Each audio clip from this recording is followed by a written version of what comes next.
वंदू चक्रधरा कृपा गुणवरा सर्वेश्वरा चित्परा कारुण्या नटनागरा द्वयकरा विघ्नादिदोषाहरा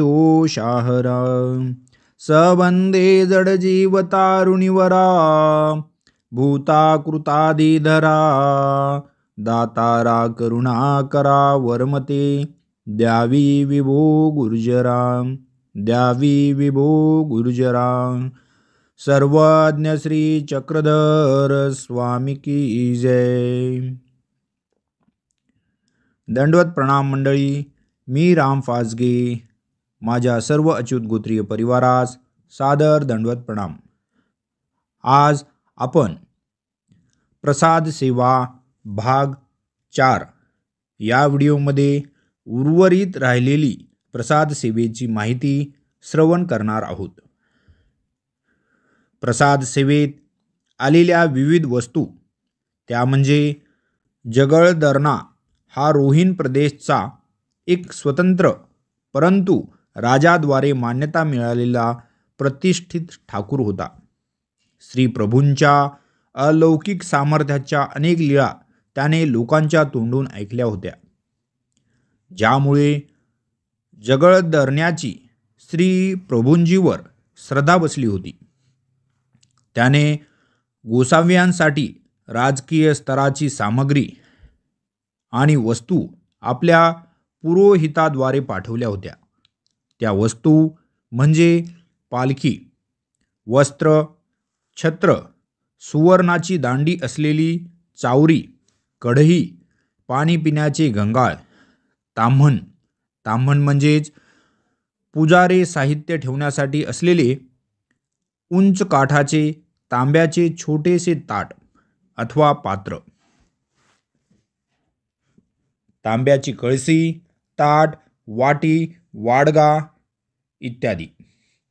आरसा, वाकी म्हणजेच चांदीचा मोठा पण आतून पोकळ असलेला कडा, साखळी, सोन्याची किंवा चांदीची साखळी, कांबी म्हणजेच केसपट्टी किंवा कंबरपट्टा, चरणगादी, पाटगादी, कापूरसेंद म्हणजेच कापूर ठेवण्यासाठी हत्तीच्या दातापासून बनवलेली डबी, श्रीखंड, चंदनाचीच उटी, सहान म्हणजे चंदन उगाळण्याचा दगड, कस्तुरी, फणी म्हणजे हत्तीच्या दातापासून बनवलेली केस विंचरण्याची फणी, नवारवाला पलंग, सुपवती म्हणजे कापसाची गदी, पडदा, पासवडी म्हणजेच मोठी चादर, पाटदुटी म्हणजे रेशमी चादर, अडणी, आरतीचे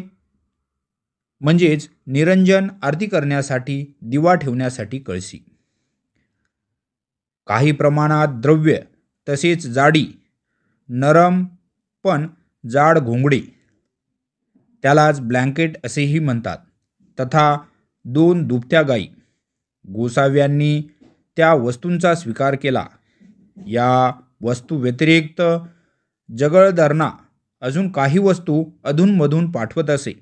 जेव्हा या गायीचे दूध देणे बंद होत असे तेव्हा जगळदर्ना या गायी परत मागून आपल्याकडे घेत असे व दुसऱ्या दुभत्या गायी पाठवून देत असत। या गायींना विहिरीजवळ बांधून ठेवत त्यांना शिळे अन्न आणि चारा खाण्यासाठी दिला जाई। गोसाव्यांच्या दररोजच्या पूजेसाठी 4 आसूचे फुले लागत। शिळे झालेले फुले त्या गायींना खायला देत असत। मग दूध काढले जात असत।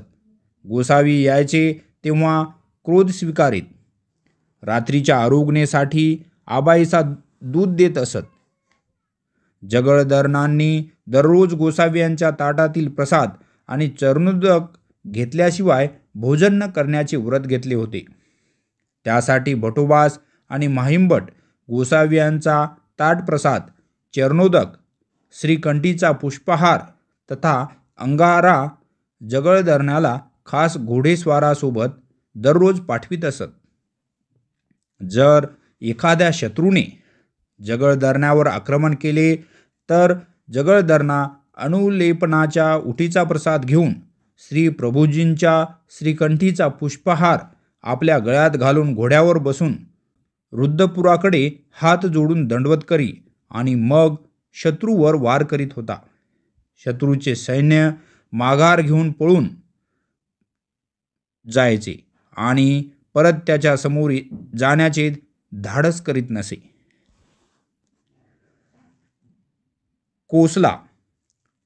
कोसला म्हणजे प्रसाद सेवेत आलेले जितकी काही वस्त्र आहेत तितक्या वस्तूंना संबंध झालेला आहे आणि ते वस्त्र प्रसाद म्हणून पंथात प्रविष्ट आहेत. कोसला म्हणजे कृत्रिम धागा, रेशम या अंतर्गत सर्व प्रकारच्या रेशमी वस्त्रांचा समावेश होतो. सर्व वस्त्रांचा तपशील आता आपण पुढे पाहूया. बारवेची दुटी म्हणजे गोल गोल वर्तुळ असलेले 12 वाणाची 12 रंगाचे दुपदरी वस्त्र. या वस्त्राला पट्टीदार दुटी असेही म्हणतात. पांघरून ओढून घेतात ती चादर. ही 12 रंगाची दुटी केशव नायकांनी विहीर खोदणे झाल्यावर श्री प्रभुबाबाची पूजा केली त्यावेळी श्री प्रभुबाबाजींना अर्पण केली होती. याची लीळा म्हणजे केशव विहिरीच्या उद्घाटनाप्रसंगी पानावर भोजन. केशव नायकांनी विहीर खोदली परंतु तेथे पाणी लागले नाही. त्यांनी श्री प्रभूजींना विनंती केली, जी मी विहीर खोदण्यासाठी खूप कष्ट घेतले परंतु तेथे पाणी लागले नाही. गोसावी म्हणे, अहो मेली जाय म्हणत विहिरीजवळ गेले आणि कृपादृष्टीने अवलोकन केले. एका जागी उजव्या श्री चरणाचा अंगठा लावून म्हणाले, मेला येथे खोद. केशव नायक म्हणाले, राऊळो म्हणतात तेथे खोदा. खोदल्यानंतर तेथे भरपूर पाणी लागले. सगळ्यांना आश्चर्य वाटले. मग केशव नायकांनी त्याच ठिकाणी विहीर खोदली. त्याच्या बाजूला दगडी बांध घातले परंतु विहिरीच्या वर चारी बाजूंनी गोल संरक्षण भिंत बांधली नाही. एक दिवस गोसावी तेथे गेले. दक्षिण दरवाजाजवळ उभे राहिले आणि म्हणाले, मेला जाय, या विहिरीचे उद्घाटन कर म्हणे. केशव नायकांनी विचार केला. संरक्षण भिंतीचे काम झाले नाही तरी उद्घाटन करायला सांगतात. यातून ते नक्कीच काहीतरी सूचना देत आहेत. त्यांनी मंडप घातला. गावातील सर्वांना भोजन दिले. त्या मंडपात गोसावी यांनी पत्रावर म्हणजेच पानावर भोजन केले. चबुतरावर गणपतीच्या प्रतिमेसमोर उत्तराभिमुख गोसावी विराजमान झाले. त्यानंतर काही दिवसांनी केशव नायकांना ताप आला आणि त्यांचा देहांत झाला. माहीमभटाची मेघवर्णी दुटी म्हणजे माहीमभटाने श्री प्रभू बाबांना समर्पित केलेली काळा व निळा रंग मिळून तयार झालेली आसमानी रंगाचे दुपदरी वस्त्र. हा वस्त्रप्रसाद सेंदूरजन येथील आश्रमात आहे. माहीमभटाची मेघवर्णी दुटी श्री प्रभू बाबांना अर्पण केली होती. माहीमभटाने गोसावियांसाठी 60 आसूंची एक बहुमूल्य आकाशी रंगाची दुटी म्हणजेच चादर खरेदी केली आणि संतुष्ट होऊन मनात विचार केला की मी किती पुण्यवान आहे, भाग्यशाली आहे की माझी अशी रेशमी दुटी साक्षात ईश्वर स्वीकार करत आहेत. त्यावेळी गोसावियांना मर्दाना होऊन स्नान घातले गेले. माहीमभटांनी त्यांना दुटी अर्पण केली आणि मनोरथ केला. अंतर्यामी गोसाव्यांनी क्रोध स्वीकारला. दुटी नालीच्या चिखलात फेकून दिली. जमिनीवर श्री चरणांनी चोळामोळा केली आणि म्हणाले, हिला खराब केली पाहिजे, मलिन करून चोळामोळा केली पाहिजे. असे म्हणून परत नालीतील चिखलाने खराब केली. हे पाहिल्यानंतर भटोबास माहीमभटांना म्हणाले, तुम्ही मनात संतुष्टी अनुभव केला होता का? माहीमभटांनी उत्तर दिले, होय भटो. भटोबास म्हणाले, चांगले केले नाही तुम्ही. गोसावी यांपुढे दंडवत घालून क्षमा मागा. माहिमभटाने दुःख करून दंडवत घातले, क्षमा मागितली, श्रीचरणाला वंदन केले. नंतर ती दुटी स्वच्छ धुवून गोसावी यांना अर्पण केली. तेव्हा श्री प्रभू बाबांनी त्या दुटीचा स्वीकार केला. मेघवर्णी पाग. मेघवर्णी म्हणजे आसमानी आकाशी रंगाची पाग म्हणजेच पगडी किंवा पागोटे. आजच्या भाषेत फेटा असेही म्हणतात. सर्वज्ञ श्री चक्रधर स्वामी कधीकधी ही मेघवर्णी पाग धारण करत असत. याची लीळा म्हणजे शुद्रा नदीवर पूल सांडोवा बांधणे. सर्वज्ञ श्री चक्रधर स्वामींचा मुक्काम खडकुली जवळ असलेले संगमेश्वर येथे होता. संगमेश्वर जवळील नांदुरा या गावी बाईसा रोज भिक्षा मागायला जायच्या. या मार्गात गोदावरी व शुद्रा नदीचा संगम होता. तेथे खूप चिखल असायचा. एक दिवस बाईसांचे पाय चिखलाने भरून गेले. पूजा अवसर झाल्यानंतर स्वामी शुद्रा नदीजवळ गेली. स्वामी सोबत अवधूत नावाचा भक्त होता.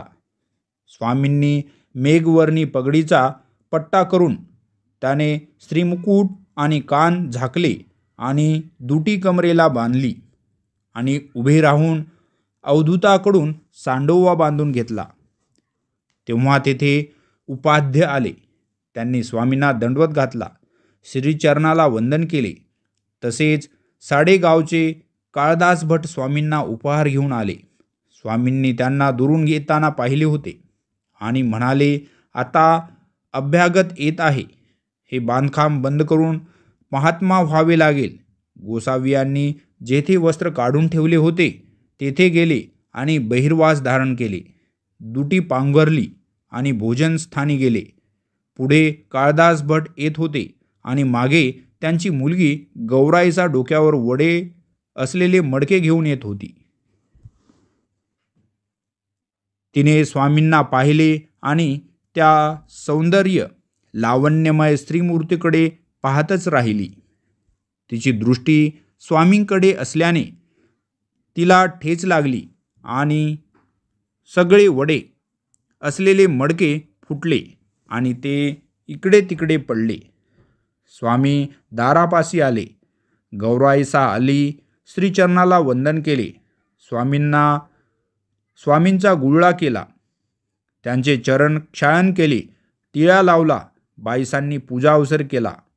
मग त्यांनी स्वामींच्या आरोग्यासाठी ताट वाढले. भक्तजनांनाही भोजन दिले. स्वामींनी विचारले, बाई, तिकडे काय ठेवले आहे? त्या म्हणाल्या, जी वडे आणलेले मडके आहे. गौराईसाला ठेच लागली आणि सगळे वडे खाली पडले. खाली पडलेले वडे स्वामींना कसे द्यावे जी? यावर सर्वज्ञ म्हणाले, ते वडे घेऊन या. मग स्वामींना ते वडे वाढले. सर्व भक्तजनांनाही वडे दिले. स्वामींची आरोग्य झाली. गुळळा झाला. उपहडू झाल्यावर स्वामी म्हणाले, येथे अभ्यागत आले आहे, पण येथे जंगल आहे. आता आपण नांदुराला जाऊ. त्याच वेळी स्वामी तेथून निघाले. सोने सळा फुटा म्हणजे सोन्याचे किंवा जरतारी तारा असलेले दुपदरी वस्त्र. दामूर्त जेव्हा श्री प्रभूंना रुद्धपुरावरून देऊळवाड्याला नेण्यासाठी आले त्यावेळी श्री प्रभू बाबांनी हा सोनसळा फुटा वस्त्र प्रदान केले होते. दामूर्तच्या विनंतीचा स्वीकार म्हणजेच जेव्हा रुद्धपूरच्या महाजनांनी भक्तजनांना शिव्या दिल्या, अपशब्द बोलले, तेव्हा भटोबास, माहिमभट आणि आबाईसांनी विचार केला की असे काहीतरी केले पाहिजे की श्रीप्रभू बाबा 5-6 दिवस रुद्धपूर सोडून देऊळवाड्याला जातील. हाच विचार करून भटोबास आणि माहिमभट दोघेजण देऊळवाड्याला दामूर्ताकडे गेले आणि ते म्हणाले, दामूर्त, श्रीप्रभू बाबांना काही दिवस तुमच्याकडे येऊन राहावेसे वाटते. दामूर्त हे राजाद्वारे नियुक्त केलेले एक प्रतिष्ठित तथा श्रीमंत जमीनदार होते. त्यांनी श्रीप्रभू बाबांच्या अलौकिक लीळाबद्दल ऐकले होते. ते म्हणाले, माझे अहोभाग्य. दामूर्त श्रीप्रभू बाबांना घेऊन येण्यासाठी पालखी उचलणारे सेवक, सैनिक आणि वाद्यंत्र सजविण्याचे सामान घेऊन भटोबास आणि माहिमभट यांच्यासोबत ते स्वतः गोसावी यांना आणण्यासाठी रुद्रपूरला आले आणि परिवारासह महाद्वाराच्या बाहेर उभे राहिले. मग भटोबास, माहिमभट आणि दामूर्त हे तिघे आत आले. श्री प्रभूंची त्यांना रायांगणी दर्शन दिले. त्यावेळी श्री प्रभूजींच्या सर्व अंगावर गोपीचंदन लावलेले होते. बाळ प्रदेशावर कस्तुरीचा आडाटिळा आणि त्याच्यावर मोत्याचा टिळा सुशोभित होता. श्रीकंठी सोन्याची साखळी शोभून दिसत होती. कटी प्रदेशी त्यांनी सोन्याची तारणे काम केलेले भैरवास धारण केले होते आणि श्रीचरणी पैंजन विभूषित होत होते. दामूर्ताने श्रीप्रभू बाबांची अशी श्रीमूर्तीचे मंत्रमुग्ध होऊन दर्शन घेतले.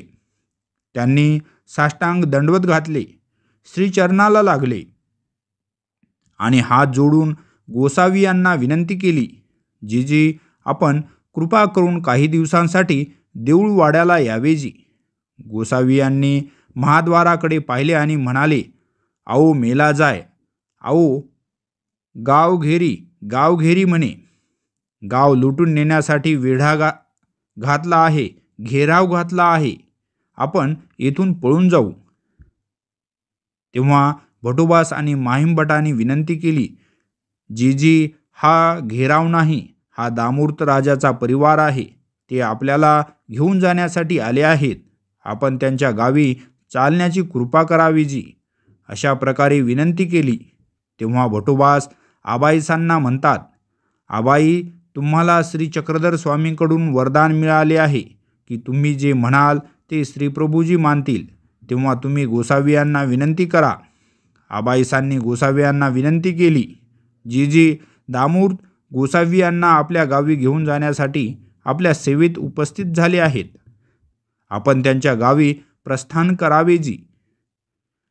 येथे महाजन भक्तजनांच्या विरोधात प्रतिकूल आहेत. त्यांना अपशब्द बोलतात, आम्हाला उपद्रव त्रास देतात. म्हणून आपल्यासाठी आता येथे राहणे उचित नाही. आपण रुद्रपुराचा त्याग करावा जी. असे म्हणत आबाईसांनी दंडवत घातले. श्री प्रभू बाबांनी त्यांची विनंतीचा स्वीकार केला. तेव्हा भटोबास आणि सर्व भक्तजन एकमेकांचे हात पकडून श्री प्रभूजींच्या बाजूला वेढा गोलकडे तयार केले. मध्ये गोसावी पुढे मागे पाहत सावकाश ध्यानपूर्वक श्रीचरण ठेवत चालत होते. भक्तजनांना चिंता होती की कुठे पालखीत बसण्यापूर्वी गोसावी यांची प्रवृत्ती भंगली जाईल की काय. गोसावी महाद्वाराच्या उंबरवठ्यावर उभे राहिले. पालखीवाल्यांनी पटकन पालखी आणून श्रीचरणाजवळ ठेवली. गोसावी महाद्वाराच्या तिसऱ्या पायरीवरून पालखीमध्ये आसनस्थ झाले. श्रीप्रभू बाबांना पालखी आसनस्थ झालेले पाहून दामूर्त आनंदाच्या भरात म्हणाले, आता वाद्य वाजवा. भटोबास आणि माहिमभटांनी पालखीचा दांडा पकडला आणि म्हणाले, चला चला. पालखीवाले लगेच पालखी उचलून चालू लागले. वाद्य वाजवू लागले. दामूर्त नंगी तलवार घेऊन पुढे चालत होते. पुढे तलावाच्या काठापर्यंत पोचल्यावर गोसावी दामूर्ताला म्हणाले, आओ मेला जाय, घोड्यावर बस. आणि त्यांनी पालखी थांबवली. श्री प्रभूजींच्या आज्ञेचे स्वीकार करत दामूर्त घोड्यावर बसले. पालखीच्या पुढे दामूर्त, त्यांचे सैनिक व सेवक विविध प्रकारे शस्त्र चालवून आपले कौशल्य दाखवत होते. श्री रुद्रपूर नगराच्या पुढे आल्यानंतर दामूर्ताने देऊळवाडा सजवण्याची आज्ञा आपल्या सेवकाद्वारे पाठवली. पालखी घेऊन जाणारे भोई विचार करत होते, पालखीमध्ये आतापर्यंत अनेक श्रेष्ठ व्यक्ती बसल्या, पण अशा प्रकारे बसणारे व्यक्ती पाहिला नाही. जगळदर्णियाची व रामदर्णियाची त्रिवडी. जगळदर्णा व रामदर्णा हे त्या काळचे संस्थानिक मंडलिक राजे होते. जगळदरणा याची त्रिवडी म्हणजे 3 पट्टे असलेले वस्त्र श्री प्रभू बाबांचे संबंधित आहे व रामदरणा यांचे वस्त्र श्री चक्रधर स्वामींच्या संबंधित आहे. जगळदरणे याची त्रिवडी अचलपूरच्या जगळदरणा यांनी रुद्रपूरला गोसावी यांना अर्पण केलेली त्रिवडी. जगळदरणा रोहिण प्रदेशचा एक स्वतंत्र परंतु राजाद्वारे मान्यता प्राप्त प्रतिष्ठित ठाकूर होता. श्री प्रभूजींच्या अलौकिक सामर्थ्यांच्या अनेक लीला लोकांकडून ऐकत होता. त्यामुळे जगळदरणाची श्री प्रभू बाबांवर श्रद्धा बसली. त्यांनी श्री प्रभू बाबांसाठी सेवेसाठी राजकीय स्तराची सामग्री एवं वस्तू आपल्या पुरोहिताद्वारे पाठवल्या. रामदरण्याची त्रिवडी रामदरणांनी स्वामींना अर्पण केलेले 3 पट्टे असलेले वस्त्र. अचलपूरच्या जगळदरणा राजाकडे स्वामींनी राजधर्म स्वीकारून 10 महिने वास्तव्य केले होते. नंतर कसे कोण जाणे, पण रामदरणाचा भाव म्हणजेच मनोधर्म थोडा कमी झाला. स्वामींना राजधर्माचा त्याग करून उदासीनता स्वीकारली. स्वामी प्राप्तकाळी उठले, सर्व राजकीय वस्त्र काढून ठेवले, एक मोठी चादर घेऊन लाखार वनाकडे गेले. पहाटे मालिश करणारा आला आणि नंतर एक एक करत सर्व सेवक आले. स्वामी तेथे नसल्याचे त्यांनी रामदरणाला सांगितले. स्वामींनी उदासीनता स्वीकारली अशी चर्चा सर्वत्र होऊ लागली. रामदरणाने 4 दिशांना आपले 2-2 सैनिक पाठवले. ही बातमी स्वामींना समजताच स्वामी म्हणतात, जसे काही आम्ही त्यांची एखादी वस्तू घेऊन आलो. तेव्हा एक सैनिकाने लाखार वनाकडे आंब्याच्या झाडाखाली बसलेल्या स्वामींना पाहिले. धावत जाऊन त्याने हे रामदरणाला सांगितले. हे ऐकून रामदरणा लगेच स्वामींकडे आला. स्वामींनी अजून जास्त उदासीनता स्वीकारली. स्वामींच्या सन्मुख जाण्याचे त्याचे धाडस होत नव्हते. भीत तो स्वामींना दंडवत करण्यासाठी आला. दंडवते घातले, श्रीचरणाला वंदन केले. स्वामींनी त्याच्या विनंतीचा स्वीकार केला नाही. नंतर अत्यंत दुःखपूर्वक त्याने स्वामींना आरोग्यासाठी प्रार्थना केली. स्वामींनी सोमनाथाच्या मंदिरात आरोग्य केली. तेथे निद्रेचा स्वीकार केला. रामदरणाने 2-2 रक्षक स्वामींच्या दृष्टीस पडतील अशा रीतीने नियुक्त केले. हे ऐकल्यावर परत स्वामी म्हणतात, बाई, त्याने आमच्यावर पहारा ठेवण्यासाठी रक्षक नियुक्त केले, जसे काही आम्ही त्याचे कोणी लागतो. दुसऱ्या दिवशी रामदरणा करण्यासाठी स्वामींना विनंती करण्यासाठी पुन्हा आला, परंतु स्वामींनी त्यांच्या विनंतीचा स्वीकार केला नाही. मग त्याने स्वामींना आरोग्यासाठी दुःखपूर्वक प्रार्थना केली. स्वामींना त्याला तेथेच भोजन आणण्यासाठी सांगितले. सोमनाथाच्या मंदिरात स्वामींची आरोग्य झाली आणि तेथेच स्वामींचा पहुडू झाला. तिसऱ्या दिवशी परत रामदरणा आला. स्वामींच्या दृष्टीमध्ये प्रसन्नता दिसली. तेव्हा रामदरणाने स्वामींना दंडवत घातले, श्रीचरणाला वंदन केले आणि वज्रासन घालून स्वामींच्या सन्मुख बसला आणि कातर स्वरात विनंती केली, जिजी, तुम्ही माझा अशा प्रकारे त्याग का केला? स्वामी म्हणतात, मुद्दाम आमच्या आजूबाजूला रक्षक ठेवले. आम्ही तुमचे काही घ्यायला आलो का? रामदरणाने नम्रतापूर्वक उत्तर दिले, असे तुम्ही काय म्हणता? गोसावी आमच्यासाठी सर्व काही घेऊन आले आहेत.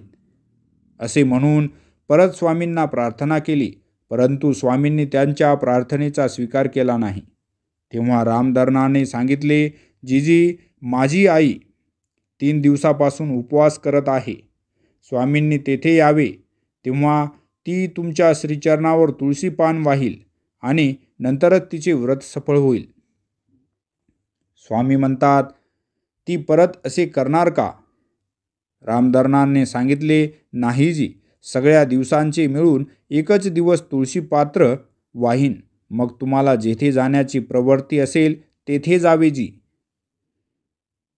त्याने असे म्हटल्यावर स्वामींची उदासीनता दूर झाली आणि स्वामींनी त्यांच्या प्रार्थनेचा स्वीकार केला.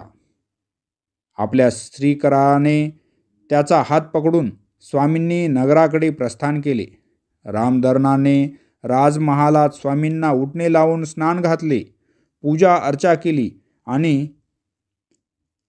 लाल रंगाची त्रिवडी स्वामींना अर्पण केली. रामदरनाच्या मातेने श्रीचरणावर तुळशी पाने वाहिली. यावर स्वामी म्हणाले, असे व्रत नाही करायला पाहिजे. आम्ही कुठे निघून गेलो असतो तर तुम्ही काय केले असते. त्यानंतर स्वामींना ताटामध्ये आरोग्ना दिली. स्वामींनी आरोग्ना केली, गुळा केला, नंतर विड्याचा स्वीकार केला. नंतर मग रामदरनाच्या मातेने भोजन केले. रामदरनाने विनंती केली, जीजी, मी स्वामींच्या प्रवृत्तीच्या आड आलो, मला क्षमा करा. आता आपली जोपर्यंत राहण्याची प्रवृत्ती असेल तोपर्यंत राहावे आणि जेव्हा प्रस्थान करण्याची प्रवृत्ती होईल तेव्हा प्रस्थान करावे जी. यानंतर स्वामींनी देवघराच्या परिसरातील चौकात विश्राम केला आणि दुसऱ्या दिवशी तेथून प्रस्थान केले. शिरोदक फुटा म्हणजे दुधासारखे सफेद वर्ण असणारे उपरणे. दामोर्ताची त्रिवडी. दामोर्त हे त्या काळाचे संस्थानिक होते. श्री प्रभू बाबांनी रुद्धपुरातील घटस्थापनेचा घट श्रीचरणाखाली तुडवून टाकल्यामुळे गावातील लोक प्रतिकूल झाल्यामुळे माहिमभट व भटोबासांनी सांगितल्यावरून दामोर्त श्रीप्रभू बाबांना आपल्याकडे घेऊन गेले. स्वागत करून पूजा अवसर संपन्न झाला व श्रीप्रभू बाबांना त्यांनी त्रिवडी अर्पण केली. सारनेरा फुटा म्हणजे सारनेर या गावी खरेदी केलेले वस्त्र उपरणे. गदो नायकाच्या सुटकेसाठी त्याच्या पत्नी महाळाईसाने श्रीप्रभू बाबांना समर्पित केलेल्या वस्त्राची धारी म्हणजे वस्त्राचे कडाची रेशमी पट्टी. गरुड नीळ दुटी म्हणजे गरुडासारख्या निळ्या रंगाचे किंवा पाचूच्या रंगाचे दुपदरी वस्त्र. या जरतारी वस्त्रांना आमचे श्रीप्रभू बाबांचा संबंध झाला आहे आणि अनेक भक्तांना ती वस्त्र प्रसन्न होऊन दिली आहे. रोम प्रसाद सेवेत आलेले वस्त्र पदार्थ म्हणजे रोम. रोम म्हणजे केस किंवा लोकर असलेले पदार्थ पुढील प्रमाणे आहेत. 5 वर्णी जाडी म्हणजे 5 वर्णाची जाडी. सतरंजी. दाकू नावाचा गोंदिया येथील भक्त, त्याला भिंगार येथे सर्वज्ञ श्री चक्रधर स्वामींचे दर्शन झाले होते. तो स्वामींना भेटण्यासाठी डोमेग्रामला गेला असता त्यावेळी त्याने केसासारखे बारीक तंतू असलेली 5 वर्णी जाडी व आरती, दुपटणे, पोफळ फोडणा, कापुराची सेंध इत्यादी वस्तू समर्पित केल्या. स्वामींनी त्या सर्व वस्तू दायंबाच्या हाती घेऊन श्रीप्रभू बाबांच्या सेवेकरता रुद्धपूरला पाठवल्या. सोरठी जाडी म्हणजे सौराष्ट्र देशातील सतरंजी. चौरी म्हणजे वनगायीच्या शेपटापासून तयार केलेली, जिच्या झाडण्यासाठी उपयोग करतात. पूर्वीच्या काळात राजे महाराजांच्यासाठी ती वापरत असत. घोंगडे म्हणजे कंबळ, ते केसाळ असते. सकलांदेचे टोपरे म्हणजे उलनची गरम टोपी, ती काश्मीरमधील पश्मिना जातीच्या कोकराचे केस काढून त्यापासून तयार करतात.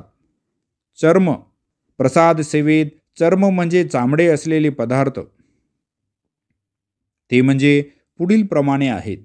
चरणगादी म्हणजे पलंगावरून खाली उतरते वेळी खाली चमड्याचे आवरण असलेली गादी असते, त्यामध्ये आतून कापूस असतो. पाटगादी. पाटगादी म्हणजे बसायचा पाट व त्याला गादी असते, आतून कापूस व वरून चामड्याचे आवरण असते. दांडियेचा बोखरू. ओसाडी. दांडियेचा म्हणजे पालखीचा व बोखरू म्हणजे पूर्वी पालखीचे जे छत असायचे ते छत चामड्याचे असे, त्याला बोखरू म्हणतात. व ओसाडी म्हणजे पालखीच्या दांड्याला चामड्याचे आवरण होते, ते म्हणजे ओसाडी. पाखल म्हणजे पाण्याची मोठी कातडी पिशवी. पोहरा म्हणजे विहिरीतून पाणी काढण्याचे एक साधन. काकोचा करवटा, करवटा म्हणजे कटोरा किंवा तांब्या. काकोस हे साधायसाचे मामा होते. त्यांनी त्यांच्या जो पाणी पिण्याचा कटोरा होता त्याला चामड्याचे आवरण होते. सागळ, सागळ म्हणजे पाण्याची कातडी पिशवी. उपाण्णो, उपाण्णो म्हणजे पादुका किंवा पादत्राणे. पंथात एकूण 6 उपाण्णो प्रविष्ट झालेले आहेत. प्रसाद सेवेत आलेले धातू प्रसाद जे अष्टधातू आहेत, म्हणजे धातूपासून तयार केलेले पदार्थ आता पुढील प्रमाणे आहेत, ते आपण श्रवण करूया. वाकी, वाकी म्हणजे पूर्वीच्या काळी हात किंवा पायात घातले जाणारे चांदीचे कडे. श्री प्रभू बाबांचे डाव्या श्री चरणामध्ये एक धातूची रिंग होती. साखळे म्हणजे कमरेवर किंवा गळ्यात घालायचे चांदीची साखळी. कांबे म्हणजे एक विशिष्ट प्रकारचे अवजार आहे. पालमांडे याचे 2 अर्थ होतात. एक म्हणजे आरती ओवाळण्याचे साधन व दुसरे म्हणजे हात पाय तोंड धुण्याचे एक मोठे पसरट भांडे. आरती म्हणजे फुलवात किंवा निरंजन. थाळा म्हणजे काश्याचे मोठ्या आकाराचे भांडे. ताट म्हणजे काश्याचे पसरट व रुंद मोठे ताट. वाटे म्हणजे काश्य धातूचे मोठे वाडगे. वाटी म्हणजे छोटी धातूची वाटी. आरसा म्हणजे दर्पण, त्यामध्ये आमचे श्रीप्रभू बाबा प्रतिबिंब पाहत असत. लोहो म्हणजे कढई, पूर्वीच्या काळात पाणी गरम करण्यासाठी वापरत असत. घंगाळ नगाराच्या आकाराचे वरून 2 कड्या असलेले तांब्याचे भांडे, पूर्वी पाणी ठेवण्यासाठी त्याचा वापर करत असत. तांबणा म्हणजे चांदीचे ताट. तांबकळस म्हणजे देवपूजेचे नारळ ठेवण्याचे भांडे. अंबिनाथांचे तांबे, आमचे श्रीचक्रधर स्वामी अचलपूरला असताना गरुड घोड्यावर बसून प्रतिदिनी अंबिनाथाचे देवळात जात असत. त्या काळी अंबिनाथाचे जे लिंगावर तांब्याचा कव्हर होता ते तांब्याचे होते. आता ते तांबे तेथे नाही. चौरंगाचे लोहे म्हणजे 4 पाय असलेले बसायचे एक साधन आणि त्याला असलेले लोह म्हणजे कोपरावरची पट्टी. महाद्वारीच्या कवाडाचे लोह, महाद्वार म्हणजे रुद्रपूरचे महाद्वार, अजूनही ते आहे. त्या कवाडाचे लोह म्हणजे दरवाजाला असलेली लोहाची बिजगरी. राजमठीच्या कवाडाचे लोह, पंथात नरसिंह मठालाच राजमठ म्हणण्याचा प्रघात आहे. राजमठाच्या दरवाजाला असलेले बिजगर. काकोचेया करवताचे लोह, काकोस हे साधायसाचे मामा होते. त्या काकोचा करवता म्हणजे कटोरा, त्याचे लोह. केशव नायकांच्या पव्हेचे लोहे, केशव नायक हे रुद्रपूरमधील प्रतिष्ठित व्यक्ती होते. त्यांचे पव्हेचे म्हणजे पानपोईला लावलेले नळाचे लोह होय.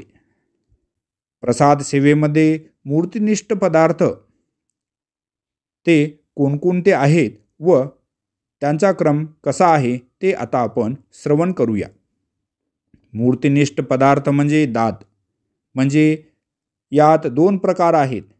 एक म्हणजे आमचे श्रीप्रभू बाबांनी साधायसाला प्रसन्न होऊन दिली ती दाढ, आणि दुसरे म्हणजे हत्तीच्या दातापासून बनवलेल्या वस्तूंना संबंध झाला अशा वस्तू. कापुराची सेंद म्हणजेच फणी. कापुराची सेंद म्हणजे कपूर ठेवण्यासाठी हत्तीच्या दातापासून बनवलेली डबी, म्हणजे हत्तीच्या दातापासून बनवलेली फणी, आजच्या भाषेत केस विंचरण्याचा कंगवा, कापुराची सेंध ही श्री प्रभू बाबा संबंधित आहे. आता लाकडापासून तयार केलेले काष्टप्रसाद कोणकोणते आहेत ते पाहूया. औसाचे पात्र. औसाचे पात्र मूळचेच आहे, कारण औसा या अगोदर नाथपंथीय होत्या. नाथपंथीय लोक मेडसिंगीच्या झाडापासून आपल्या आहारा एवढे पात्र तयार करतात. 5 कर्मेंद्रिये, 5 ज्ञानेंद्रिय अधीन असल्यामुळे श्री स्वामींनी औसांना नायक असे प्रसादिक नाव ठेवले होते. पात्र घेऊन औसा श्री स्वामींना दृष्टपूत करण्यात येत असे. त्यावेळेस त्या पात्राला स्वामींचा स्पर्श होत असे. पुढे जाऊन हे पात्र विभागले गेले. त्यापैकी एक पात्र बेलापूर येथे आहे. या पात्राचे बूड अमरावती येथे कारंजेकर पीडित आहे. डोमेग्रामीच्या राजमठाचा उंबरवठा. सर्वज्ञ श्री चक्रधर स्वामी पश्चात प्रहरी उठून किंचित खाकरायचे, मग बाईसा सावध होऊन श्रीचरणामध्ये उपान्नो घालायची आणि स्वामी कवाड उघडून बाहेर यायचे आणि भटोबास उंबरवठ्याच्या बाजूला झोपलेले असत. मग श्री स्वामी एक श्रीचरण उंबरवठ्यावर आणि एक श्रीचरण भटोबासांचे वक्षस्थळावर देत असत. मग भटोबास जागे होऊन श्रीचरणाला आलिंगन देऊन नमस्कार करत असत. पश्चात प्रहरी लवकर उठल्यावर हे चरित्र आपण सर्वांनी आठवले पाहिजे. ज्याप्रमाणे ते भोगीचे सुमन दीपक 6 प्रकारे असे 6 प्रकार सांगितलेले आहेत. श्रीचरणाला नमस्कार करणे, हृदयी धरणे, आलिंगन देणे, कपाळी लावणे, चुंबन घेणे, श्रीचरणाला विनम्र भावे नमस्कार करणे. कालांतराने भटोबासांनी तो उंबरवठा काढून तेथे दुसरा उंबरवठा बसविला. हा काढलेल्या उंबरवठ्याचे एक मोठा व 2 छोटे असे भाग केले. छोटा भाग माळवाडगावला गुंफेकर पिढीमध्ये आहे. डोमेग्रामीच्या राजमठाचा खांबू. एक वेळी श्री स्वामी निरूपण करत होते, तेव्हा बाईसा श्री स्वामींना म्हणतात, बाबा इथे मी नाही, नागदेव पण नाहीत, मग तुम्ही कुणाला निरूपण करताय? यावर स्वामी म्हणतात, बाई आमची प्रवृत्ती झाली तर आम्ही खांबाला निमित्त करून निरूपण करू, उद्धार करू. राजमठाचे बाजूला स्तंभ तहाटणे म्हणून खांब आहे, तो स्तंभ सांगितलेला आहे. नवा माचा, जुना माचा. माचा म्हणजे पलंग, नव्या व जुन्या पद्धतीचा पलंग. नेऊरगावचे बाळाणे. बाळाणे म्हणजे इंग्रजी यू आकाराचे काष्टाचे बैठकीचे साधन. त्याला वरून गादी लावलेली असते, ते नेऊरगावी आहे. दोन्ही यमळार्जुन. यमळ म्हणजे जुळे, अर्जुन म्हणजे वृक्ष, बहुधा लिंबाचे किंवा पिंपळाचे झाड एकत्र जुळून आले तर त्यालाही यमळार्जुन म्हणतात. अशा मुख्यत्वे ज्या काष्टाशी ईश्वर संबंध झाला त्या सर्व संबंधित वस्तू प्रसादामध्ये आहेत. प्रसाद सेवेमध्ये पाषाणयुक्त पदार्थ आता पुढील प्रमाणे आहेत. मोती यांचा टिळा. मोती म्हणजे रत्न, ही सुद्धा एक पाषाणाची जात आहे. मोती यांचा टिळा. रत्नांचा टिळा.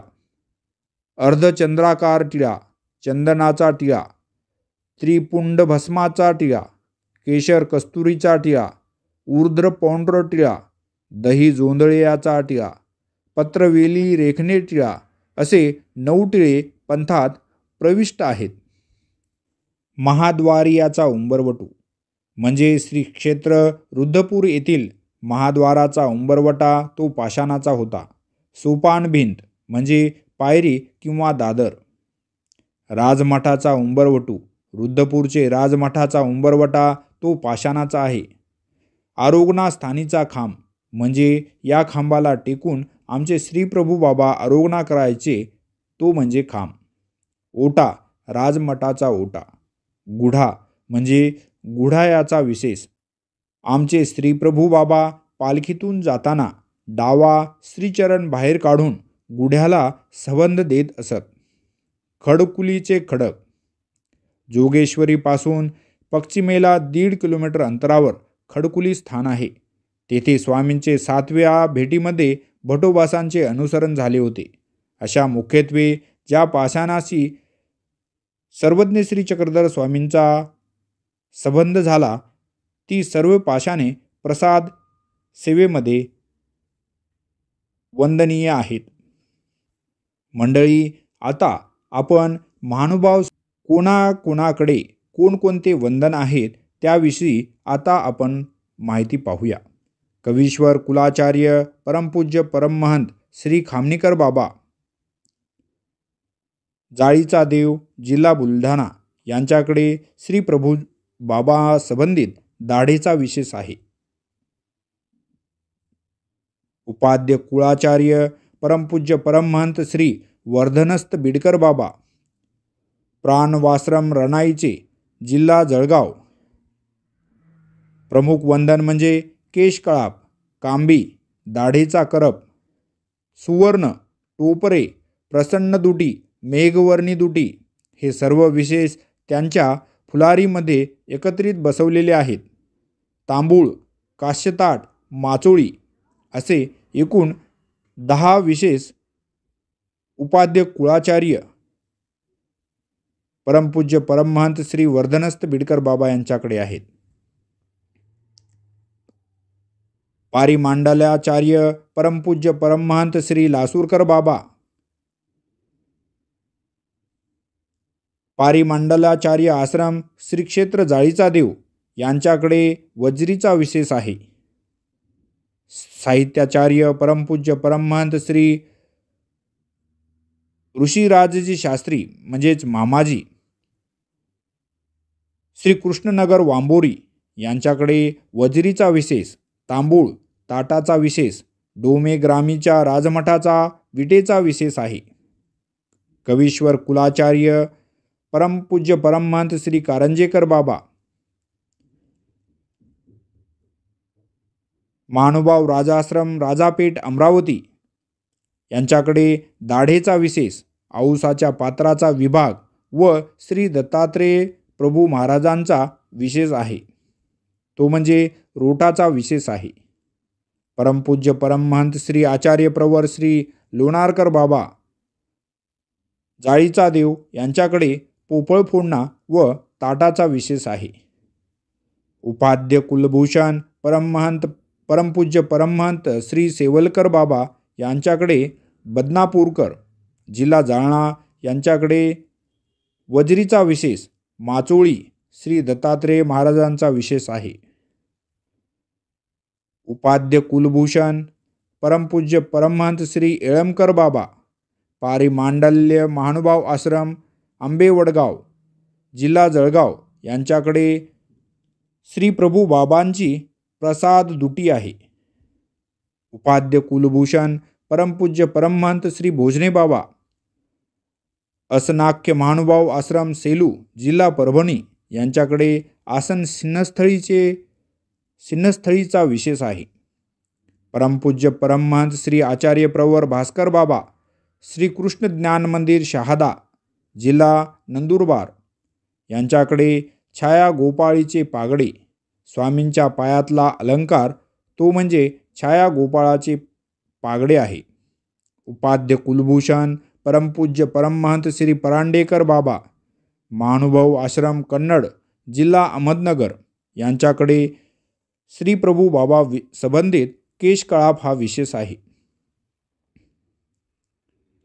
परमपूज्य परमहंत श्री आचार्य प्रवर श्री जामोदेकर बाबा, महानुभाव आश्रम गोपचोंडी यांच्याकडे माचोळीचा विशेष आहे.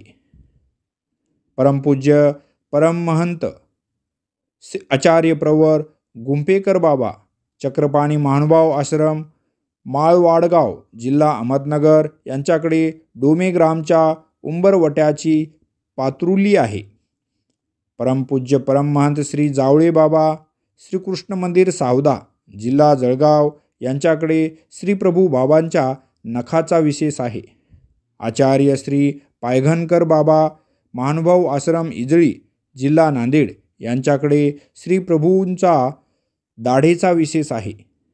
परमपूज्य परमहंत रेलकर बाबा महानुभाव आश्रम कनासी जिल्हा जळगाव यांच्याकडे केशकळाप विशेष आहे.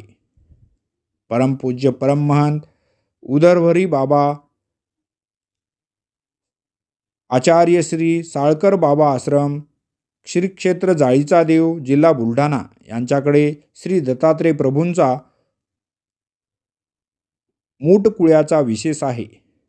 परमपूज्य परमहंत आचार्य श्री मोठे बाबा अंकुळणेकर देवदत्त महानुभाव आश्रम जाधववाडी जिल्हा पुणे यांच्याकडे अनुलेपन हा विशेष आहे.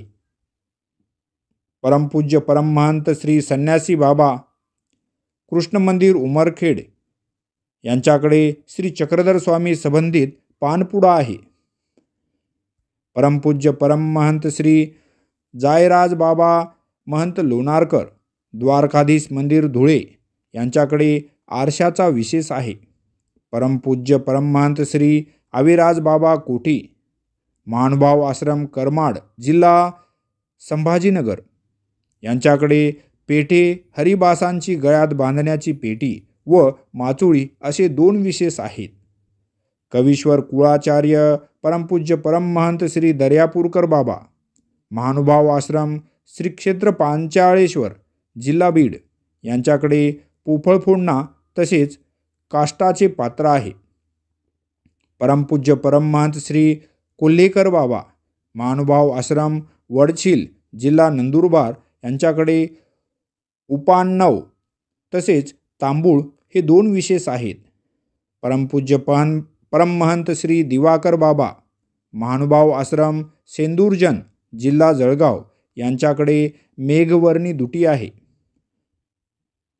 परमपूज्य परमहंत श्री अंकुळणेकर बाबा माधवाश्रम चांदोरी जिल्हा नाशिक यांच्याकडे खिलारी दरवाजाच्या कोड्याला घालायची कडी खिटी हा विशेष आहे.